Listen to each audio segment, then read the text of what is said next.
நாமம் மகிமைப்படுவதாக. ஆண்டவராகிய இயேசு கிறிஸ்துவின் இனிதான நாமத்தில் உங்களுக்கு என் அன்பின் வாழ்த்துக்களை தெரிவித்துக் கொள்ளுகிறேன். அன்பான தேவனுடைய பிள்ளைகளே, இது கிறிஸ்து பிறப்பு பண்டிகை உலகம் முழுவதும் மகிழ்ச்சியாக கொண்டாடுகிறதான ஒரு காலம், ஒரு நாட்கள் என்பதை எல்லாரும் அறிவீர்கள். உண்மையாகவே இந்த நாட்களில் இயேசு கிறிஸ்துவின் பிறப்பை குறித்து பல நிலையில் குறு நாடகங்கள், இன்னும் பெரிய நாடகங்களெல்லாம் நடித்து அந்த சந்தோஷத்தை வெளிப்படுத்துகிறதான ஒரு நாள் இந்த நாள் பைசலாட். ஆனால் ஒன்று புரிந்து கொள்ள வேண்டும், இயேசு கிறிஸ்து இந்த உலகத்தில் வந்த நோக்கத்தை மறந்து விடுகிறார்கள். ரெண்டு விதமான கிறிஸ்தவர்கள் இந்த உலகத்தில் இருக்கிறார்கள். ஒரு கூட்டம் மதத்தை பின்பற்றுகிறவர்கள், ஒரு கூட்டம் கிறிஸ்துவை பின்பற்றுகிறவர்கள். ரெண்டு கூட்டம் இருக்கிறது. இந்த மதத்தை பின்பற்றுகிற கூட்டத்திடத்தில் இருக்கிறதான காரியம் என்னவென்றால், பண்டிகை தோறும் அவர்கள் மிக மகிழ்ச்சிகரமாக அந்த பண்டிகையை, என்ன பண்டிகையோ அந்த பண்டிகைக்கு ஏற்ற நிலையில் தங்களுடைய செயல்பாடுகளை ஒன்று மாற்றி ஒரு நடித்து அவர்கள் வாழ்கிற ஒரு கூட்டம் அது பைசலாட். அதாவது கிறிஸ்து பிறப்பு பண்டிகை என்று தான் பார்க்கும்போது ஒரு கூட்டத்தார் அந்த நாட்களில் தான் அவர்கள் கூட்டமாக நண்பர்கள் சேர்ந்து மதுபானம் அருந்தி பொழுதுபோக்கை செலவிட்டு பல நிலையில் பலவிதமான ஆகோஷமாக கொண்டாடி கொண்டிருப்பார்கள். சிலர் இன்னுமாக ஆங்காங்கே டூர் செல்வது, பீச்சு செல்வது, பார்க்கு செல்வது, பொழுதுபோக்குவது, லாட்ஜில் சென்று ரூம் போடுவது, பலவிதமான தீய காரியங்களில் ஈடுபடுவது எல்லாம் இந்த பண்டிகை தினங்கள் தான். பிரைஸ்-தி-லார்ட். சொல்லுவார்கள், கிறிஸ்து பிறப்பு பண்டிகை வருகிறதப்பா, கவனமாக இரு, அந்த நாளில் நம்ம இன்னிடத்துல சந்திக்கலாம் என்றெல்லாம். அப்போ அவர்கள் ஒரு மதத்தை பின்பற்றுகிற நபர்கள். பிரைஸ்-தி-லார்ட். அவர்கள் அந்த நாளில் ஆலயத்துக்கு போவார்கள், அங்கு நடக்கிற புரோகிராம்ஸில் கலந்து கொள்வார்கள், சந்தோஷமாக மகிழ்ச்சியாக வீடு கடன் சென்று விடுவார்கள். இவர்களுடைய தனிப்பட்ட வாழ்க்கையில் ஞாயிற்றுக்கிழமை கடமைக்காக ஆலயத்துக்கு செல்வது, அங்குள்ள ஆராதனையை பார்ப்பது, அங்கு காணிக்கை செலுத்துவது, அப்படியே வீட்டுக்கு வந்து விடுவார்கள். ஆனால் இவர்கள் ஒரு மதத்தை பின்பற்றுகிற கூட்டம். இவருடைய வாழ்க்கையில் வீட்டில் ஃபோட்டோஸ், இயேசு கிறிஸ்துவனுடைய ஃபோட்டோ இருக்கும், வசனங்கள் இருக்கும், பைபிள் இருக்கும். ஆனால் அந்த எல்லா விதமான ஒழுங்கீனமான செயல்களும் அந்த வீட்டுக்குள் இருந்து கொண்டிருக்கும். இவர்கள் மதத்தை பின்பற்றுகிறவர்கள். பிரைஸ்-தி-லார்ட். ஆனால் ஆண்டவராய் இயேசு இந்த உலகத்தில் வந்தது ஒரு மதத்தை ஸ்தாபிக்க வரவில்லை, ஒரு மத தலைவராக தம்மை காட்டுவதற்காக இயேசு வரவில்லை. பிரைஸ்-தி-லார்ட். இயேசு இந்த உலகத்தில் வந்ததற்கு ஒரு பெரிய ஒரு நோக்கம் இருக்கிறது. கர்த்தருடைய வார்த்தையை கேட்கிற அன்பான தேவனுடைய பிள்ளையே, அன்பான சகோதரனே, சகோதரியே, நீங்கள் கிறிஸ்தவ மதத்தை நீங்கள் பின்பற்றுகிறீர்களா, நீங்கள் கிறிஸ்துவை பின்பற்றுகிறீர்களா என்பதை நீங்கள் தெரிந்து கொள்ள வேண்டிய அவசியம். இயேசு ஒரு மதத்தை உருவாக்கி ஒரு மத தலைவராக தம்மை காண்பித்து அந்த குறிப்பிட்ட பண்டிகை தினங்களில் அந்த சடங்காச்சாரமாக இந்த காரியங்களை நீங்கள் ஆசரித்து ஜாலியாய் மகிழ்ச்சியாய் இந்த உலகத்தை அனுபவியுங்கள் என்று சொல்வதற்காக ஆண்டவராய் இயேசு வரவில்லை. வேதம் நமக்கு என்ன சொல்லுகிறது என்றால், பிரைஸ்-தி-லார்ட், எபிரேயருக்கு நிருபம் 2வது அதிகாரம் 14-15 வசனத்தை நாம் வாசிப்போமாக. பிள்ளைகள் மாமிசத்தையும் இரத்தத்தையும் உடையவர்களாய் இருக்க அவரும் அவர்களைப் போல மாமிசத்தையும் இரத்தத்தையும் உடையவர் ஆனார். போதும். பிரைஸ்-தி-லார்ட். இங்கு நாம் பார்க்கும்போது பிள்ளைகள், மனிதர்கள், தேவனால் சிருஷ்டிக்கப்பட்ட மனிதர்கள் மாமிச சரீரம் உடையவர்களாய் இரத்தம் உடையவர்களாய் பூமியில் வாழ்கிறபடியினால் மனிதனை உருவாக்கின தேவனே மாமிச சரீரம் இல்லாமல் இருந்தும், பிரைஸ் தி லார்ட், இரத்தம் உடைய சரீரம் இல்லாமல் இருந்தும் மனிதனைப் போல மாமிசத்தையும் இரத்தத்தையும் உடையவராக இந்த பூமியிலே வருகிறார். Price the Lord. ஏன் வருகிறார்? வேதத்தில் மத்தேயு எழுதின சுவிசேஷம் 1வது அதிகாரம் 21ஆம் வசனத்தை வாசிக்கும் போது வாசிப்போமாக. இங்கு சொல்லப்பட அவள் ஒரு குமாரனை பெறுவாள், இயேசு என்று பெயரிடுவாயாக, ஏனெனில் பாவங்களை நீக்கி. இயேசு இந்த உலகத்தில் வந்ததனுடைய ஒரு முக்கியமான நோக்கமே மனுக்குலத்தை பாவத்திலிருந்தும் பாவத்தினால் வருகிற அழிவிலிருந்து மீட்பதற்காய் உலகத்திலே வந்தார். இதை புரிந்து கொள்ளாமல் வாழ்கிற கூட்டம் இன்று பெருங்கூட்டம்.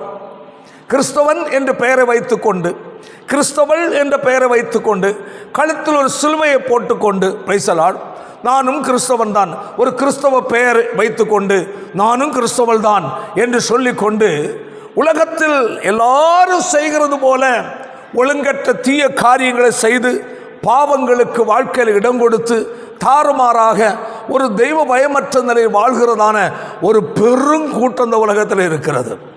ஆனால் இவைகள் மத்தியில் இயேசுவை பின்பற்றுகிற ஒரு கூட்டம் இருக்கிறது. ஆண்டவர் இயேசு சொன்னார், என்னை பின்பற்றி வாருங்கள் என்று அழைப்பு கொடுத்தார். ஒருவன் என்னை பின்பற்றி வர விரும்பினால் தன்னை தான் வெறுத்து தன் சிலுவையை எடுத்துக்கொண்டு அனுதினம் என்னை பின்பற்ற கடவன் என்று ஆண்டவர் இயேசு அழைப்பு கொடுத்தார். Price the Lord. இந்த உலகத்தில் ஆண்டவர் இயேசு வந்ததின் நோக்கம் பாவிகளை ரட்சிப்பதற்காக. அதான் நாம் அங்கு வாசித்தோம். 2:14-15 வாசிப்போம்.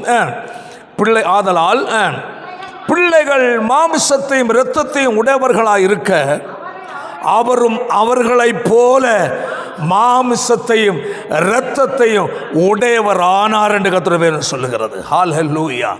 ஆண்டவரை இயேசு மாமிசத்தையும் இரத்தத்தையும் உடையவராய் பூமியிலே வந்தார். தொடர்ந்து வாசிப்போம். மரணத்திற்கு அதிகாரியாகிய பிசாசானவனை தமது மரணத்தினாலே அழிக்கும்படிக்கும் என்று சொல்லப்பட்டிருக்கிறது. Price the lord. வேதம் சொல்லுகிறது, மரணத்துக்கு அதிகாரியான பிசாசானவனை தமது மரணத்தினாலே அழிக்கும்படிக்கு என்று சொல்லப்பட்டிருக்கிறது. ஆண்டவர் இயேசு இந்த உலகத்தில், பிரைஸ் தி லார்ட், ஹல்லேலூயா, மரணத்துக்கு அதிகாரியாகிய பிசாசானவனை, ஆமென், தமது மரணத்தின் மூலமாய் அவர் சிலுவையில் அவர் அழிக்கும்படி இந்த உலகத்தில் கடந்து வந்தார். அடுத்த வசனத்தை வாசிக்கும் போது, ஜீவ காலமெல்லாம் மரண பயத்தினாலே அடிமைத்தனத்துக்குள்பட்டவர்கள் யாவரையும் விடுதலை பண்ணும்படிக்கு அப்படி ஆனார் என்று கர்த்தருடைய வேதம் சொல்லுகிறது. எதற்காக வந்தால், ஜீவகாலமெல்லாம் மரண பயத்திலே, மரண பயத்தின் அடிமைத்தனத்துக்குள் இருக்கிற யாவரையும் விடுதலை செய்வதற்காக ஆண்டவராய் இயேசு இந்த உலகத்திலே கடந்து வந்தார். அன்பான கர்த்தருடைய பிள்ளைகளே, ஆண்டவராய் இயேசு இந்த உலகத்தில் வந்ததன் நோக்கம், ஆமென், மரணத்திற்கு அடிமைப்பட்டிருக்கிற மனுஷனை மரணத்திலிருந்து விடுவிக்கும்படியாக இயேசு கடந்து வந்தார். எந்த மரணம்? ஆதியாகமம் புஸ்தகம் 2வது அதிகாரம் 17ஆம் வசனத்தை வாசிக்கும் போது வாசிப்போமாக. நன்மை தீமை அறியத்தக்க விருட்சத்தின் கனியை புசிக்க வேண்டாம், அதை நீ புசிக்கும் நாளிலே சாகவே சாவா என்று கட்டளையிட்டார். இங்கு அன்பான தேவனுடைய பிள்ளைகளே, நாம் இங்கு பார்க்கும்போது என்னவென்றால், கர்த்தர் மனுஷனை சிருஷ்டித்தார். Price the Lord. மனுஷனுக்காக கர்த்தர் ஒரு தோட்டத்தை வைத்தார். 15ஆம் வசனம் சொல்லுகிறது, தேவனாய கர்த்தர் மனுஷனை ஏதேன் தோட்டத்திலே அழைத்து கொண்டு வந்து அதை பண்படுத்தவும் காக்கவும் வைத்தார் என்று சொல்லப்பட்டிருக்கிறது. அந்த தோட்டத்தில் 16ஆம் வசனம், தேவனாய கர்த்தர் நோக்கி தோட்டத்தில் உள்ள சகல விருட்சத்தின் கனியையும் என்ன செய்யலாம்? புசிக்கலாம். அவர் சொல்லுகிறார், நீ புசிக்கலாம். அடுத்தது, ஆனாலும் நன்மை தீமை அறியத்தக்க விருட்சத்தின் கனியை வேண்டாம், புசிக்கும் நாளிலே விலக்கப்பட்ட விருட்சத்தின் கனி, ஆமென், சகலத்தையும் புசிக்கலாம், எல்லாவற்றையும் கர்த்தர் அவனுக்கு கையளித்தார். ஆனால் ஒரு கட்டளை கொடுத்தார். விலக்கப்பட்ட ஒரு விருட்சம் நிற்கிறது, நன்மை தீமை அறியத்தக்க விருட்சத்தின் கனி ஒன்று மரம் இருக்கிறது. அந்த விருட்சத்தின் கனியை நீ புசிக்க கூடாது, புசிக்கிற நாளிலே என்ன ஆவாய், சாகவே சாவா என்ற ஒரு கட்டளை கொடுக்கிறார். Price the Lord. அன்பான கர்த்தருடைய பிள்ளைகளே, இங்குதான் ஆரம்பமாகிறது. அதாவது எதற்காக இயேசு இந்த உலகத்தில் மனிதனாக வர வேண்டும் என்பதற்குரிய ஒரு விளக்கத்தை நான் உங்களுக்கு எளிதாக சுருக்கமாக சொல்லிக் கொண்டிருக்கிறேன். Price the Lord. ஏனென்றால் இந்த நாட்களில் பண்டிகையாய் பார்க்கிற, பண்டிகை கொண்டாடி, பிரைஸ் தி லார்ட், பாரம்பரியமாகவே பண்டிகை கிறிஸ்தவர்களாக வாழ்கிற பெருங்கூட்டம் இருக்கிற இந்த நாட்களிலே ஆண்டவராகிய தேவன், ஆண்டவராகிய இயேசு கிறிஸ்து இந்த உலகத்தில் எதற்காக வந்தார் என்பதை மறந்து வாழ்கிற ஒரு பெருங்கூட்டமாக அநேகர் காணப்படுகிறார்கள். அதனால் தான் வேறு சொல்லுகிறது, விலக்கப்பட்ட விருட்சத்தின் கனியை புசிக்கிற நாளில் நீ என்ன செய்வாய், சாகவே சாவாய். தொடர்ந்து நாம் படிக்கும்போது பிரைஸ் தி லார்ட், அந்த விருட்சத்தின் கனியை புசித்தார். ஹல்லேலூயா. அவட 3வது அதிகாரத்தில் நாம் பார்க்க முடியும். Price the Lord. தேவனாகிய கர்த்தர் உண்டாக்கின சகல காட்டு ஜீவன்களை பார்க்கலும் சர்ப்பமானது தந்திரமுள்ளதாக இருந்தது. அது ஸ்திரியை நோக்கி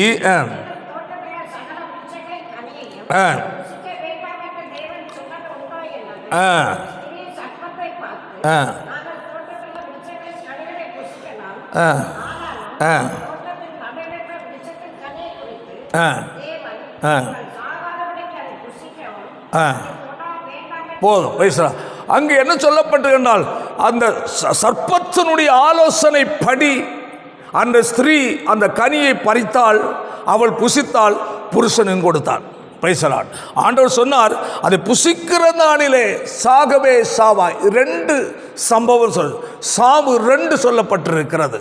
ஒன்று உள்ளான மனிதன், இனி ஒன்று புறம்பான மனிதன்.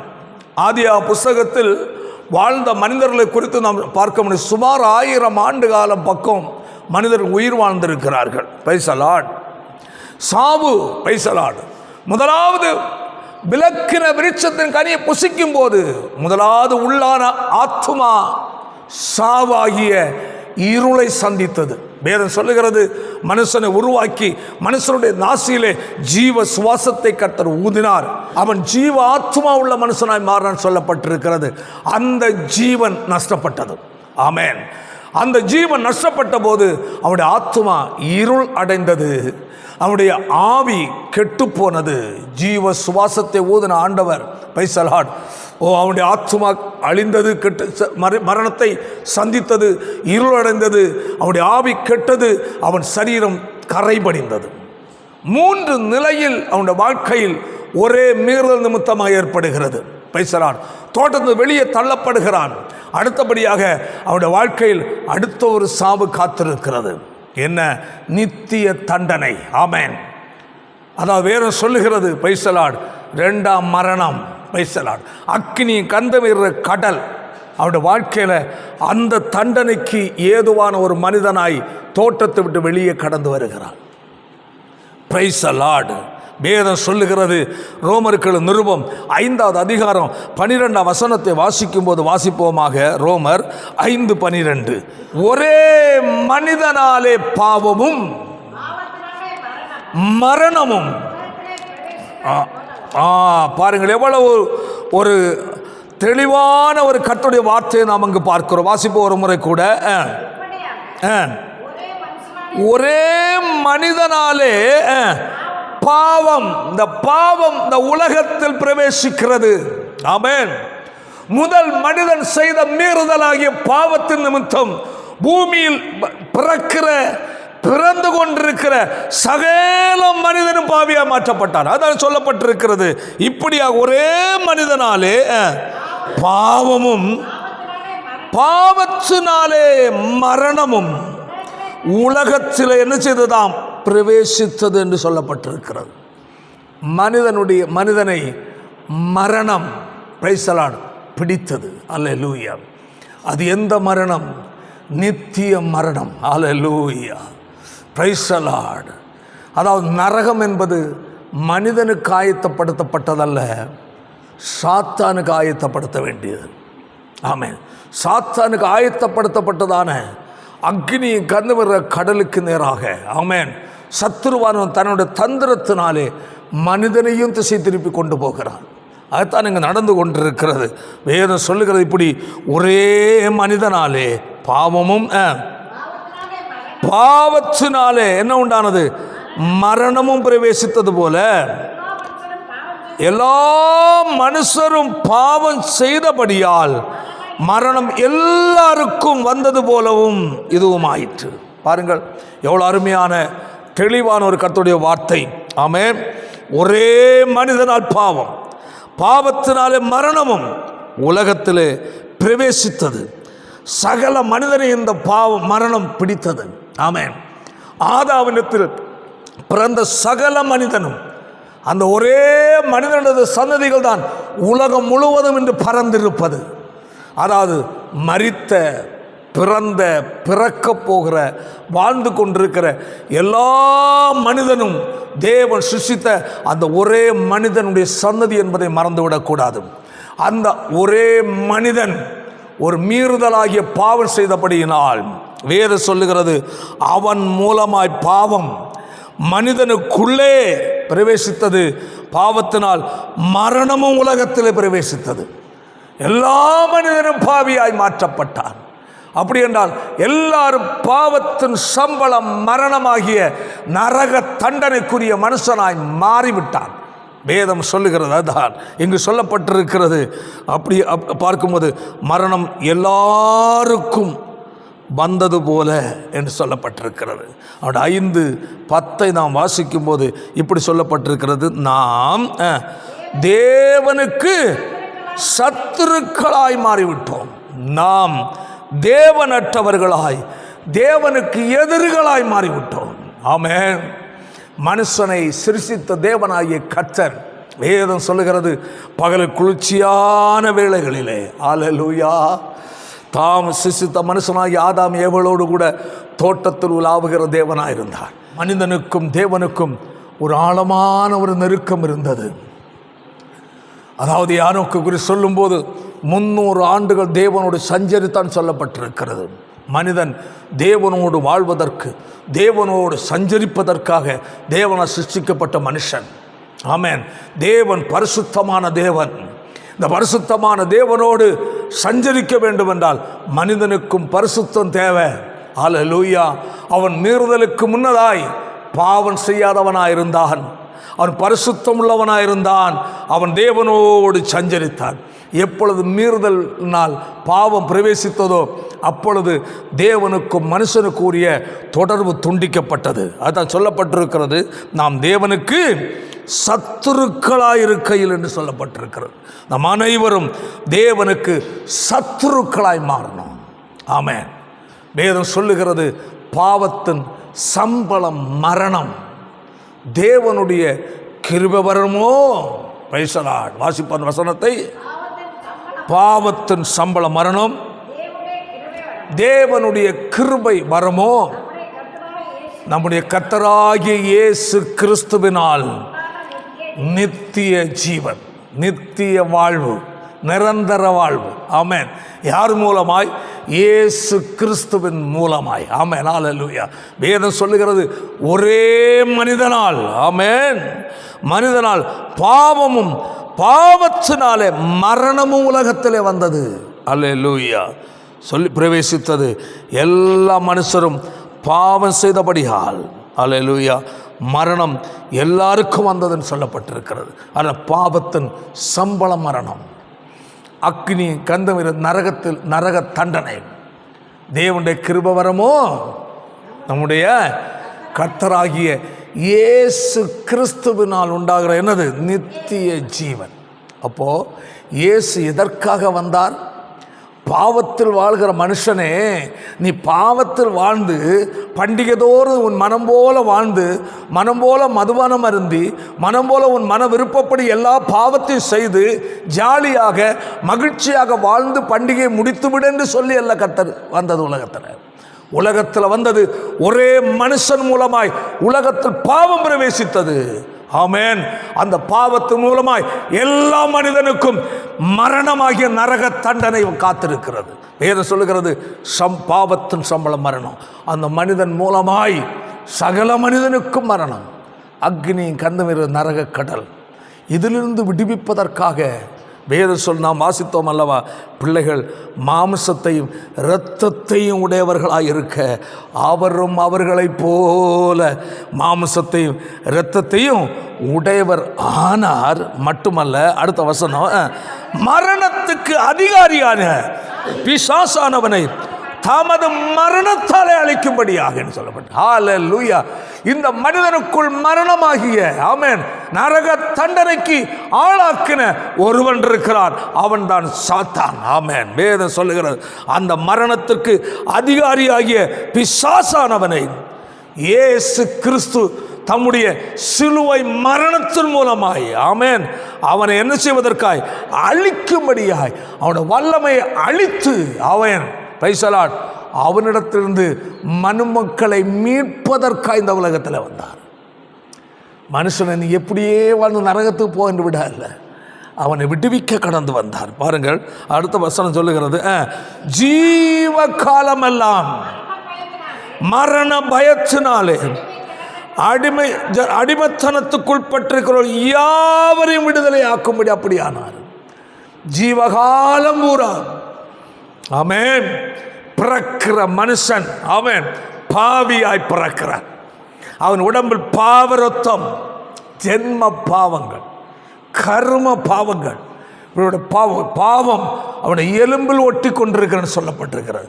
பாவம் அவன் இரத்தத்தில் கலந்திருக்கிறது. அல்லேலூயா. சன்னதி பிறக்க பிறக்க பாவத்தில் பிறக்கிற சன்னதியாய் மாறிக்கொண்டிருக்கிறது. வளர வளர பாவம் செய்கிற மனிதனாய் மாறிவிடுகிறான். ஆமென். இதன் முடிவு என்ன?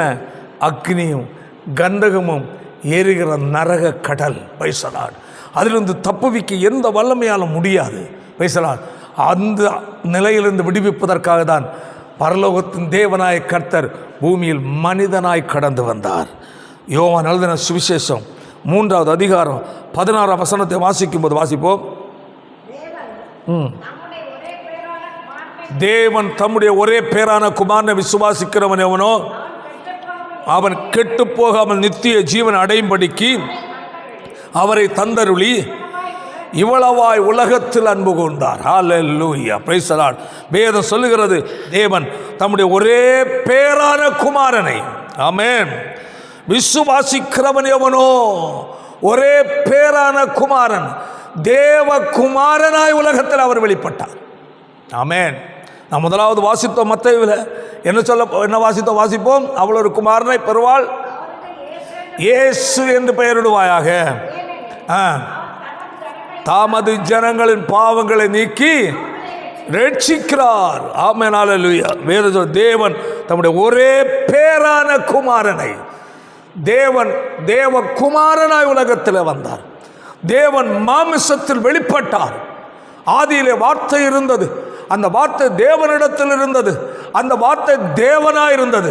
அந்த வார்த்தை மாமிசமானது. ஹல்லேலூயா. எதற்காய் உலகத்தில் வந்தார்? மனிதனை மீட்கும்படியாக வந்தார், மனிதரை ரட்சிக்க. வேறு சொல்லுகிறது, இழந்து போனதை தேடவும் ரட்சிக்கவும் உலகத்தில் வந்தார். எங்கு இழந்தது? ஏதேனில் இழந்தது. ஆமென். என்ன இழந்தது? மனுஷனுக்குள் தேவன் வைத்த அந்த ஜீவன் இழந்தான். ஆமென். அந்த இழந்ததை மீண்டும் அவனை தேடி அவனுக்கு கொடுப்பதற்காய் ஆமென் இந்த உலகத்தில் மனிதனாய் வந்தார். ஹல்லேலூயா. அதுதான் நாம் அங்கே வாசித்தோம் அல்லவா, தம்முடைய ஒரே பேரான குமாரனை விசுவாசிக்கிறவனவனோ அவன் கெட்டு போகாமல் நித்திய ஜீவன். கர்த்தருடைய வார்த்தையை கேட்கிற பிரியமான சகோதரன் சகோதரியே, வாலிப தம்பி தங்கச்சி, நீங்கள் ஒருவேளை பாரம்பரிய கிறிஸ்தவ குடும்பத்தில் பிறந்தவர்களாக இருக்கலாம், ஒருவேளை தேவனுடைய ஊழியக்காரருடைய பிள்ளைகளாக நீங்கள் இருக்கலாம். ஆனால் உங்களுக்குள் நான் ஒன்றை உங்களை பார்த்து கேட்கிறேன், நீங்கள் உங்களுக்காய் சிலுவையில் மரித்த இயேசுவை நீங்கள் விசுவாசித்து ஏற்றுக்கொண்டிருக்கிறீர்களா? இயேசு இந்த உலகத்தில் வந்த நோக்கத்தை நீங்கள் அறிந்து விசுவாசித்து ஏற்றுக்கொண்டிருக்கிறீர்களா? பிரைஸ் தி லார்ட், ஹல்லேலூயா. இல்லை, பேரளவில் நான் கிறிஸ்தவ குடும்பத்தில் பிறந்து விட்டேன், நான் கிறிஸ்தவன் என்று சொல்லிக்கொண்டு உங்களை நீங்களே ஏமாற்றிக்கொண்டு நடக்கிறீர்களா? இதை பேசுகிற நானும் ஒரு பாரம்பரிய கிறிஸ்தவ குடும்பத்தில் பிறந்தவன் என்பதை மறந்துவிடக்கூடாது. ஆமென். நானும் பாரம்பரிய கிறிஸ்தவத்தால் வளர்க்கப்பட்டவன். சிறு பருவத்திலேயே அன்றிருந்த நாங்கள் சென்று கொண்டிருந்த ஆலயத்தில் எனக்கு ஞானஸ்நானம் என்று தளித்து கொடுத்தார்கள். ஆனால் அதே நிலை வாழ்ந்து கொண்டிருந்தேன். ஆனால் என்னுடைய 14வது வயதில் ஆண்டவராய் இயேசு என்னை சந்தித்தார். Price the Lord. இயேசு எனக்காய் பாடுபட்டார் என்பதையும், இந்த உலகத்தில் வந்த நோக்கம் பாவிகளை ரட்சிக்கும்படியாக வந்தார் என்பதையும், இந்த உலகத்தை தேவன் அழிக்கப் போகிறார் என்பதை குறித்தும், அவருடைய பிள்ளைகள் அவரோடு சேர்க்க அவர் மீண்டும் வரப்போகிறார் என்பதை குறித்தும் கேட்டவுடனேயே என் இருதயத்தில் இயேசுவை விசுவாசித்து ஏற்றுக்கொண்டேன்.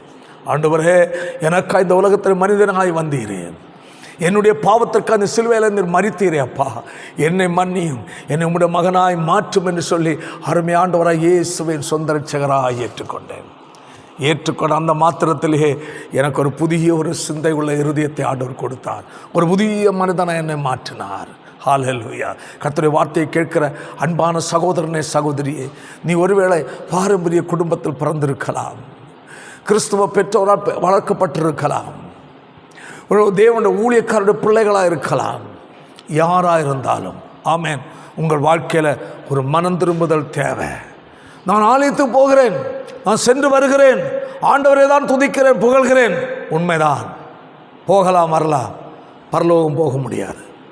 யோவான் எழுதின சுவிசேஷம் 3வது அதிகாரம் அதனுடைய 2-3 வசனத்தை வாசிக்கும்போது அங்கு ஒரு மனிதனை நாம் பார்க்க முடியும். வாசிப்போமாக. நிக்கதேமு என்று சொல்லப்படு 1ஆம் வசனம் சேர்த்து வாசிப்போம். யூதருக்குள்ளே அதிகாரியாய நிக்கதேமு என்றதான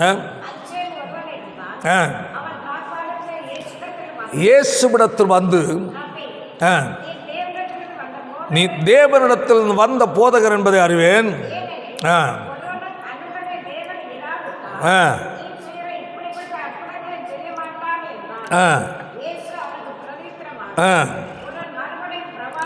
ஒருவன் மறுபடியும் புறவாவிட்டால் தேவனுடைய ராஜ்யத்தை காண மாட்டான் என்று இயேசுவிடத்தில் வந்து இயேசுவை புகழும்படியா வந்தவனை பார்த்து ஆண்டவர் சொல்லுகிறார். ஆமென். இயேசுவிடத்தில் வந்தார், இயேசுவை புகழ்ந்தான். Price the Lord. புகழ்ந்தவனை பார்த்து இயேசு சொன்னார், இந்த புகழ்ச்சியோடு நீ கடந்து என்னை புகழ்ந்து விட்டு செல்வதனா பலனில்லை, நீ மறுபடியும் பிறக்க வேண்டும் என்று. ஆண்டவருடைய ஆலயத்தில் சென்று கொண்டிருக்கிற சகோதரனே, சகோதரியே, பாரம்பரிய நிலையில் கிறிஸ்தவன் என்னுள்ள நிலையில் பெருமை பாராட்டி கொண்டிருக்கிற அன்பான வாலிப தம்பி, தங்கச்சி, நீங்கள் யாராயிருந்தாலும் சரி, பிரைஸ் தி லார்ட், நீங்கள் மறுபடியும் பிறக்காவிட்டால் ஆமென், தேவனுடைய ராஜ்யத்தை பார்க்க முடியாது, பரலோக ராஜ்யம் செல்ல முடியாது. ஆமென். உங்களுடைய உள்ளான நிலையில் ஒரு மறுபிறப்பு. ஆமென். கீழே வாசிக்கும் போது, தொடர்ந்து நாம் கீழே வாசிக்கும் போது, மாமிசத்தில் பிறப்பது மாமிசமாக இருக்கும், ஆவியில் பிறப்பது ஆவியாக இருக்கும். ஆமென். மாமிசத்தில் ஒரு சரீரம் உடைய ஒரு மனிதனாய் பிறந்து விட்டோம். அது பாவ மனிதன், பாவம் செய்கிற மனுஷன், பாவ சுபாவம் நிறைந்த சரீரம் உடைய மனிதன். ஆனால் பிரைஸ் தி லார்ட், உன்னில் ஒரு மறுபடியும் பிறப்பு. ஆண்டவராய் இயேசு கிறிஸ்துவை உங்களுடைய இருதயத்தில் சொந்த இரட்சகராய் உங்களுடைய உள்ளான இருதயத்துக்குள் நீங்கள் விசுவாசித்து ஏற்றுக்கொள்ளும் போது உங்களுக்குள்ளே ஒரு மறுபிறப்பு உங்கள் ஆவியில் உண்டாகிறது. அதுதான் வேதத்தில் சொல்லப்பட்டிருக்கிறது, மாமிசத்தை பிறப்பது மாமிசமாக இருக்கும், ஆவியில் பிறப்பது ஆவியாக இருக்கும்.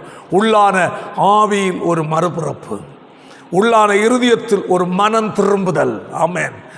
மனம் திரும்பி இயேசுவை ஏற்றுக்கொள்ளும் போது உங்களுடைய ஆவி, அன்று ஏதேனில் ஆதாம் மீறுதல் செய்து பாவம் செய்த போது அவருடைய ஆத்துமா, அதாவது ஜீவ ஆத்துமா ஆனான்னு சொல்லப்பட்ட அந்த ஜீவன் இழந்தான், செத்து போனான். அவருடைய ஆத்துமா இருளடைந்தது, அவனுடைய ஆவி கரைபடிந்து கெட்டு போனது. Price the Lord. இயேசுவை உங்கள் இருதயத்தில் விசுவாசித்து ஏற்றுக்கொள்ளும் போது உங்கள் ஆவி பரிசுத்தமாக்கப்படுகிறது, உங்களுடைய ஆத்துமா ஜீவன் பெறுகிறது.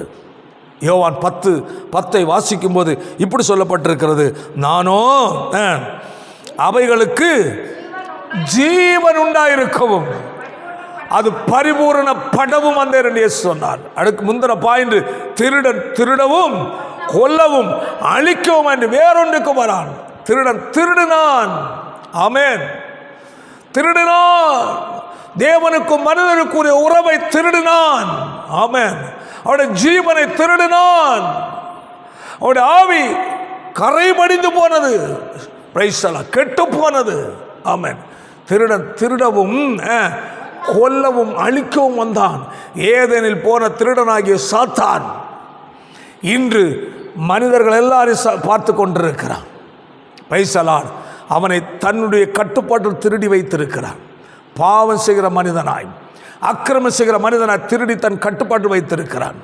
ஆண்டவர் இயேசு சொல்லுகிறார், நானோ பிரைஸ் அவைகளுக்கு ஜீவன் உண்டாயிருக்க, உனக்கு ஜீவன் கொடுக்க வந்தவர் இயேசு. அந்த ஜீவன் என்ன செய்ய? பரிபூர்ணப்பட வந்தவர் இயேசு சொல்லுகிறார். அன்பான சகோதரனே, சகோதரியே, தேவனுடைய வார்த்தையை கேட்கிற உங்களை பார்த்து நான் ஒன்று கேட்கிறேன். நீங்கள் மனம் திரும்பி இருக்கிறீர்களா? நீங்கள் மறுபடியும் பிறந்திருக்கிறீர்களா? இல்லை நீங்கள் வெறும் பண்டிகை கிறிஸ்தவர்களாக இருக்கிறீர்களா? நம்ம அங்கு வாசித்தோம் அல்லவா? ஏனெனில் பாவிகளை ரட்சிக்கிறவராய் வந்தார். அநேகருடைய பாவங்களை ரட்சிக்கிறவராய் இயேசு வந்தார். உங்களை பாவத்திலிருந்து ஆண்டவர் விடுதலை கொடுத்திருக்கிறாரா? அந்த நிச்சயம் உங்களுக்கு இருக்கிறதா? அதை பாருங்கள். யோவான் எழுதின சுவிசேஷம் 3வது அதிகாரம் 17-18 வசனத்தை வாசிப்போமாக. உலகத்தை ஆக்கினைக்குள்ள தீர்க்கும்படி தேவன் தம்முடைய குமாரனை உலகத்தில் அனுப்பாமல் அவரால் உலகம் ரட்சிக்கப்படுவதற்காகவே அனுப்பினார். எவ்வளவு அருமையான கர்த்தருடைய வார்த்தை. ஆமென். வேதம் சொல்லுகிறது, உலகத்தை ஆக்கினைக்குள்ள தீர்க்கும்படி தேவன் தம்முடைய குமாரனை உலகத்தில் அனுப்பவில்லை. ஆமென். அனுப்பாமல் உலகம் ரட்சிக்கப்படுவதற்கு அனுப்பினார். ஓ பிரைஸ் லார்ட். உலகத்திற்கு எதற்கு வந்தார் மனிதனாய்? உலகத்தை ரட்சிக்க. உலகத்தில் மனிதனாய் எதற்கு அவதரித்து கன்னிமரியா வயிற்றில் மனிதனாய் பிறந்து வந்தார்? பண்டிகை கொண்டாட அல்ல. ஹல்லேலூயா. Praise lord. ரட்சிக்க வந்தார். கர்த்தருடைய வார்த்தையை கேட்கிற பிரியமான சகோதரா, உனக்குள் ரட்சிப்பு இருக்கிறதா? ரட்சிக்கப்பட்ட நிச்சயம் இருக்கிறதா? கிறிஸ்தவ பெயர் நீங்கள் வைத்திருக்கலாம். நீங்கள் ரட்சிக்கப்பட்டேன், என் இயேசு என் பாவத்தை மன்னித்திருக்கிறார், நான் தேவனுடைய பிள்ளை, நான் மறுபடியும் பிறந்திருக்கிறேன் என்ற நிச்சயம் உங்களுக்கு இருக்கிறதா? இல்லை என்றால் நீங்கள் கிறிஸ்தவ குடும்பத்தில் பிறந்தும் பலன் இல்லை, கிறிஸ்தவ பெயரை வைத்து வாழ்ந்தும் பலன் இல்லை, நீங்கள் பண்டிகையை கொண்டாடியும் பிரயோஜனம் கிடையாது. மனம் திரும்புதல் தேவை, மறுபடியும் பிறத்தல் தேவை.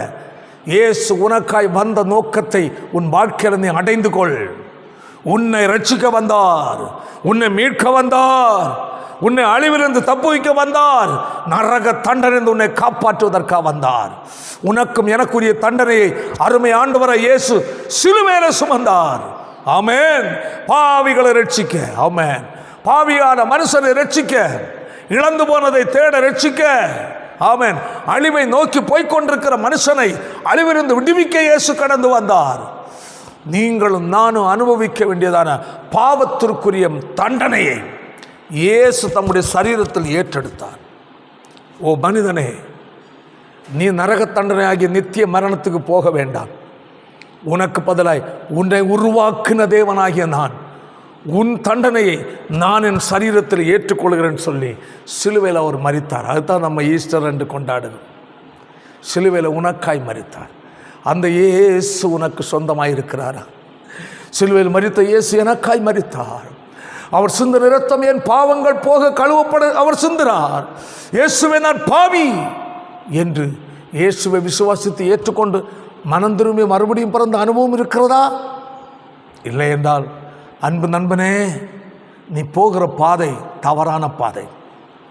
பண்டிகை கொண்டாடி வாழ்ந்து நிம்மதியாக ஜாலி அடிக்கலாம்னு நினைக்கிறாயா? நீ போகிற பாதை தவறான பாதை நண்பா.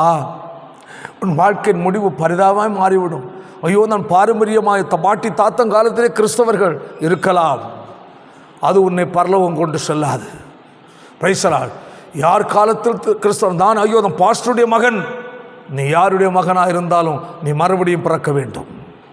நீ யாருடைய மகளாக இருந்தாலும் நீ மறுபடியும் பிறக்க வேண்டும். பாவ மன்னிப்பை பெற்ற நிச்சயம் உனக்குள்ளே இருக்க வேண்டும்.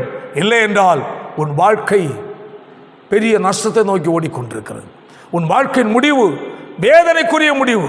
உன் வாழ்க்கையின் முடிவு துக்ககரமான முடிவு, மனிதனால் காப்பாற்ற முடியாத முடிவு. Price the Lord. அதான் சொல்லப்பட்டிருக்கிறது, உலகத்தை ஆக்கினைக்குள்ள தீர்க்கும்படி தேவன் தம்முடைய குமாரனை உலகத்தில் அனுப்பாமல் அவராலே உலகம் ரட்சிக்கப்படுவதற்காகவே அவரை அனுப்பினார். அடுத்தது, அவரை விசுவாசிக்கிறவன் ஆக்கினைக்குள்ளாக தீர்க்கப்படான். இயேசுவை விசுவாசிக்கிறவன் அவன் ஆக்கினைக்குள்ளாய் தண்டனைக்கு ஏதுவாய் மாறான், நரகத்துக்கு போக மாட்டான் என்பதான காரியம். அதான் சொல்லப்பட்டிருக்கிறது. அவரை விசுவாசிக்கிறவன், இயேசுவை யார் விசுவாசிக்கிறார்களோ அவர்கள் ஆக்கினை தீர்ப்புக்கு ஏதுவாக ஆகான். அப்படி என்றால் நரக தண்டனைக்கு, பிரைஸ் தி லார்ட், ஹல்லேலூயா, ஏதுவானவனாய் மாற மாட்டான் சொல்லப்பட்டிருக்கிறது. அவரை விசுவாசிக்கிறவன் அந்த நரக தண்டனையிலிருந்து என்ன செய்யப்படுவான்? காப்பாற்றப்படுவான். அடுத்தது, விசுவாசியாதவன், இந்த இயேசு எனக்காய் இந்த உலகத்தில் வந்தார், எனக்காய் அவர் சிலுவையில் இரத்தம் சிந்தி மரித்தார் என்று விசுவாசித்து தன் பாவங்களை அறிக்கையிட்டு மனம் திரும்பாதவனோ தேவனுடைய ஒரே பேரான குமாரனுடைய நாமத்தில் இராதபடியினால் அவன் ஆக்கினை தீர்ப்புக்குள் பட்டாயிற்று.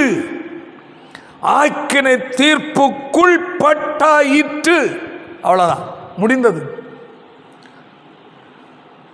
ஆண்டவர் உன் வாழ்க்கையில் வந்திருக்கிறாரா? இன்று உனக்கு ஒரு வாய்ப்பை கர்த்தர் கொடுக்கிறார். இந்த உலகம் வேகமாய் ஓடிக்கொண்டிருக்கிற காலம், சீக்கிரம் இந்த உலகத்துக்கு ஒரு முடிவு வரப்போகிறது. ஆமென், அல்லேலூயா. ஆண்டவராகிய இயேசு சீக்கிரம் மத்திய ஆகாயத்தில் வெளிப்பட போகிறார். அவரை ஏற்றுக்கொண்டு அவருக்காய் ஜீவிக்கிற அவருடைய பிள்ளைகளை தம்மோடு சேர்க்கும்படியாய் மத்திய ஆகாயத்திலே அவர் வெளிப்பட போகிறார். அவரை விசுவாசித்து ஏற்றுக்கொண்ட எந்த நபராக இருந்தாலும் அவர்களை தம்மோடு சேர்ப்பதற்காய் இயேசு கிறிஸ்து இந்த உலகத்தில் வரப்போகிறார்.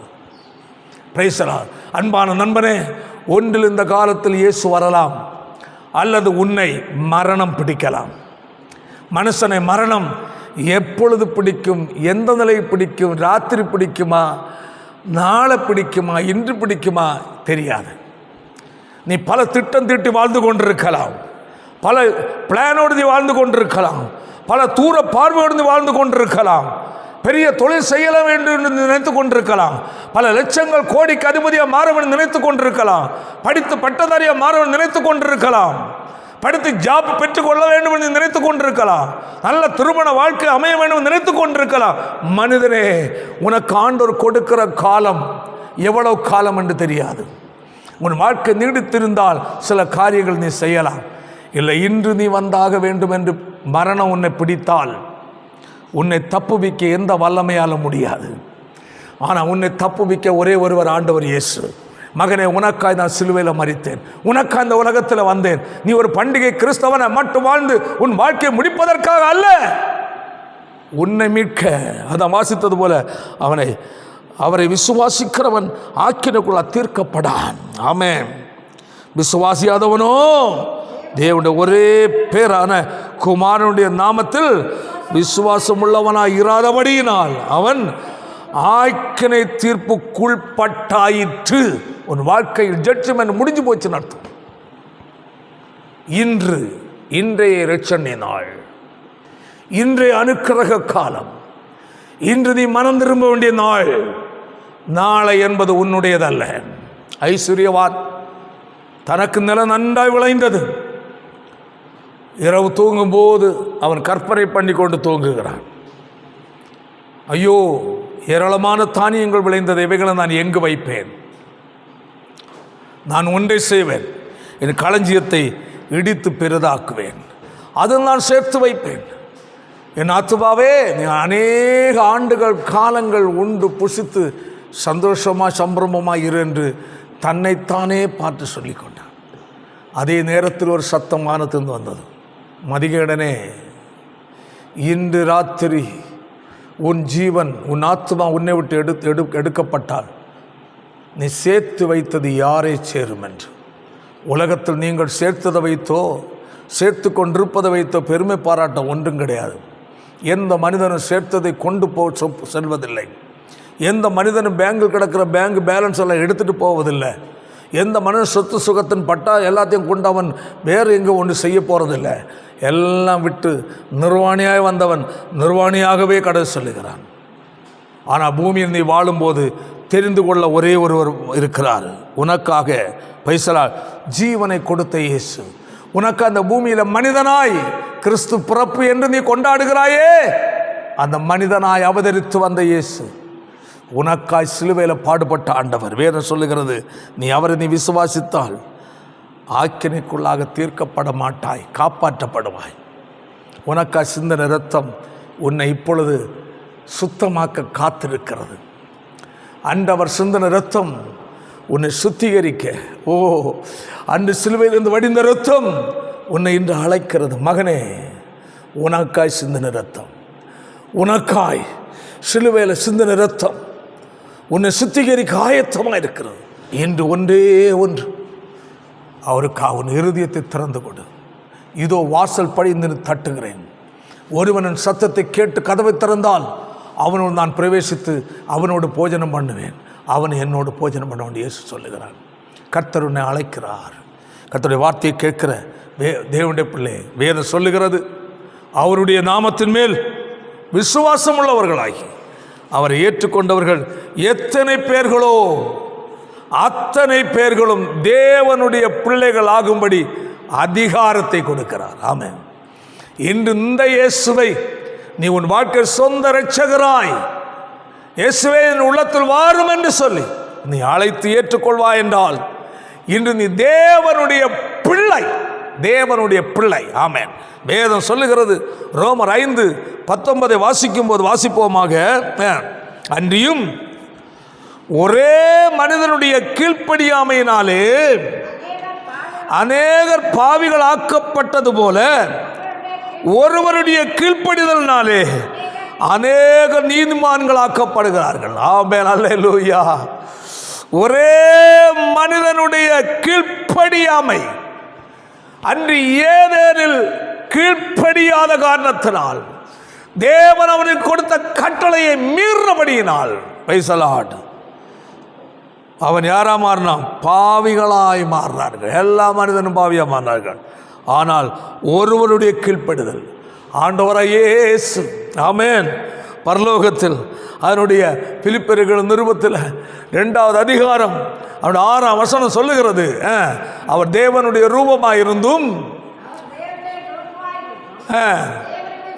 சமமாயிருப்பதை கொள்ளையாடின பொருளாய் எண்ணாமல் தம்மைத்தாமே வெறுமையாக்கி, கன்னிமரியா வயிற்றில் அடிமையின் ரூபம் எடுத்து மனிதர் சாயலா இந்த உலகத்திலே வந்தார். கிறிஸ்து பிறப்பு. ஆமென். எவ்வளவு அருமையான கர்த்தருடைய வார்த்தை பாருங்க. வாசிப்பு ஒரு முறை கூட. தேவனுடைய ரூபமாயிருந்தும் அவர் தேவனுக்கு சமமாயிருப்பதை கொள்ளையாடின பொருளாய் எண்ணாமல் தம்மை தாமே, தாம் தேவன், நான் தான் இவைகளெல்லாம் சிருஷ்டித்தேன், நான் தேவனாய் இருக்கிறேன், தேவனுக்கு சமமாய் இருக்கிறேன் என்பதை அவர் என்ன செய்தார்? வெறுமையாக்கினார். அந்த சிந்தையை விட்டார். வெறுமையாக்கி அடிமையின் ரூபம். ஆமென். சாதாரண மனிதனை போல ஒரு கன்னிமரியா மரியாதை தெரிந்து கொண்டு அடிமை ரூபம் எடுத்து மனிதராய், மனித சாயல். ஆமென். இந்த பூமியில் எதற்காய் பைசலான் சாயலானார்?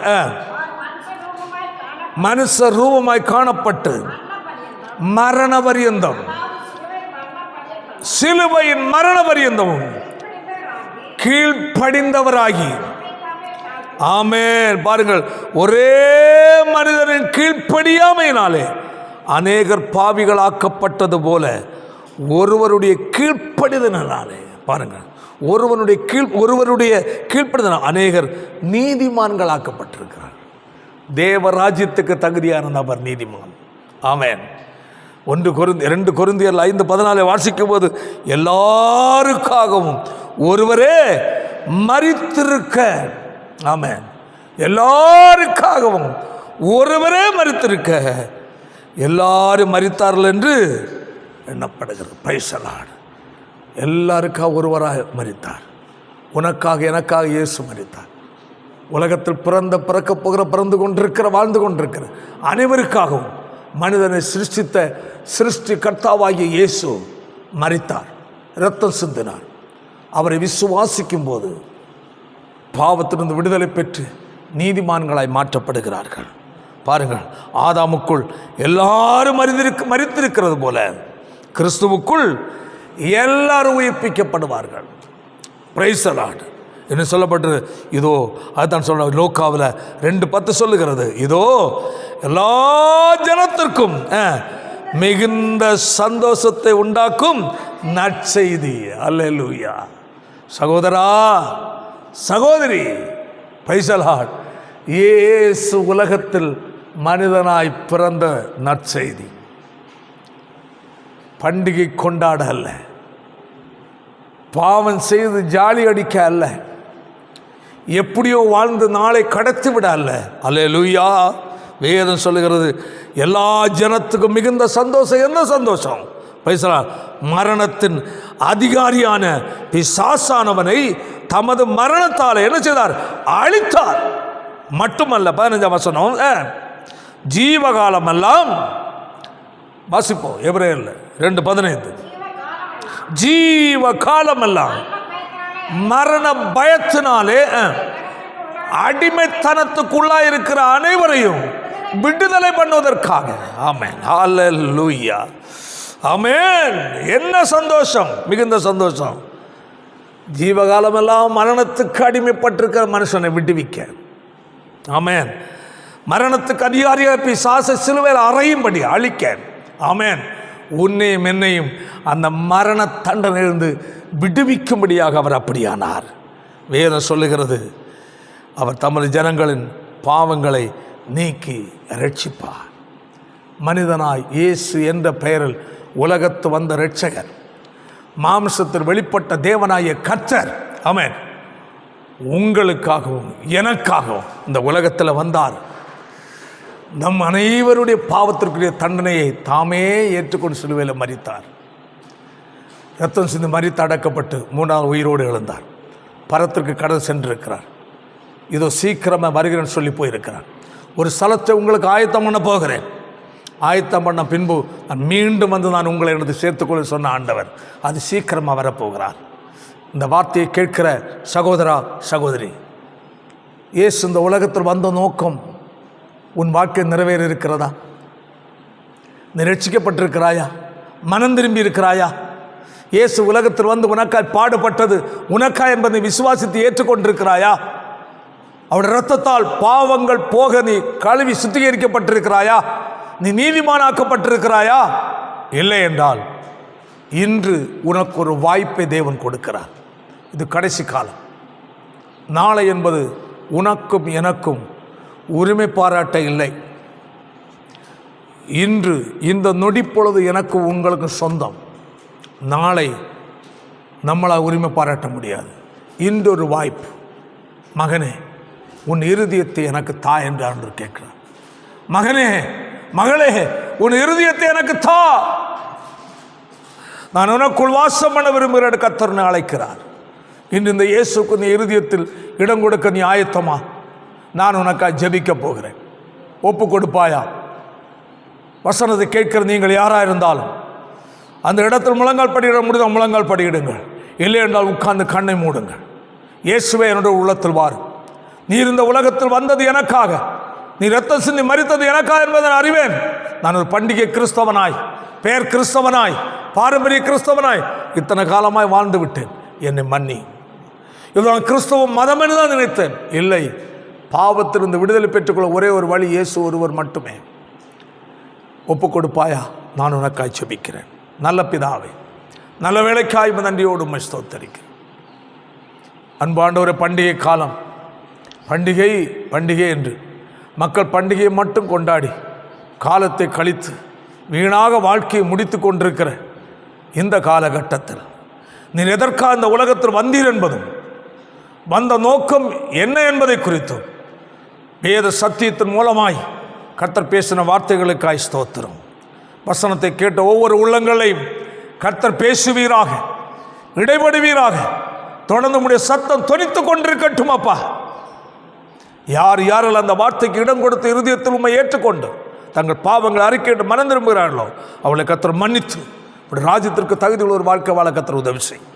வசனங்கள் மூலமாய் ஒவ்வொரு ஆசீர்வதியும் இயேசுவின் மூலம் ஜெபிக்கிறோம் ஜெபங்களும் நல்ல பிதாவே. ஆமென், ஆமென்.